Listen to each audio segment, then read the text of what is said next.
કેટલાય સમયથી મોડાસાની સોસાયટીના રોડ ભૂગર્ભ ગટર યોજનાને લઈને તોડી પાડવામાં આવ્યા છે। મહત્વનું છે કે તંત્રની કામગીરી પર પણ એક પછી એક સવાલો સામે આવતા હોય છે।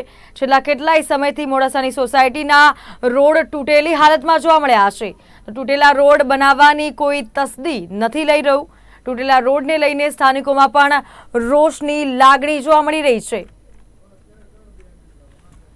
આજ રોજ Rishikesh society, Nijanand society, Ratnadeep society અને યમુનાનગર કૃષ્ણનગર સોસાયટીના રહીશો આજ રોજ ભેગા થયા છીએ અને આ રોડ વારંવાર આ રોડની બનાવવાની માગણી કરવા છતાં રોડ નગરપાલિકાવાળાઓ બનાવતા નથી। તો રોડ નહીં તો વોટ નહીં, રોડ નહીં તો વોટ નહીં, રોડ નહીં તો વોટ નહીં, એવા વોટ નહીં એવા ઋષિકેશ તમામ 5 સોસાયટીના માણસો ભેગા થઈ જો રોડ નહીં બને તો વોટ આપીશું અને પ્રચાર અને વોટિંગનો બહિષ્કાર કરીશું।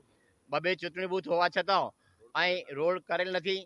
આવવા જવાનું બહુ મુશ્કેલી થાય છે। સિનિયર સિટીઝન માણસો છે, 1-1 ફૂટના ખાડા પડી ગયેલ છે। તેમ છતાં આ રોડ બનેલ નથી। રોડ નહીં વોટ નહીં। રોડની વ્યવસ્થા પહેલાં બિલકુલ છે જ નહીં મેન। અહીંયા ઘડી એક ચૂંટણી બૂથ મૂકેલો છે મેન। અને આ સોસાયટીના અંદર લગભગ મોટાભાગના સિનિયર સિટીઝન વિકલાંગ લોકો રહે છે, જે અહીંયા સાધન લઈને પણ અંદર વોટિંગ કરવા આવી શકે એવી પરિસ્થિતિ નથી। અને અહીંયા આગળ ગટરોના ઢાંકણો ખુલ્લા છે, પાણી કોઈ વ્યવસ્થા નથી। આમાં જો કોઈને નુકસાન થાય સિનિયર સિટીઝનને કે કોઈને આવવા જવામાં, તો એની જિમ્મેદારી કોણ લે છે? ચૂંટણી અધિકારી કે નગરપાલિકા? આમાં કોઈ જ ધ્યાન, વારંવાર ફરિયાદ કરો છો તો કોઈ ધ્યાન લેતું નથી। એટલે ખરેખર આ લોકો ચૂંટણી આવે એટલે ખાલી વોટ માગવા આવે છે, બાકી અહીંયા કોઈ ધ્યાન આપતું નથી।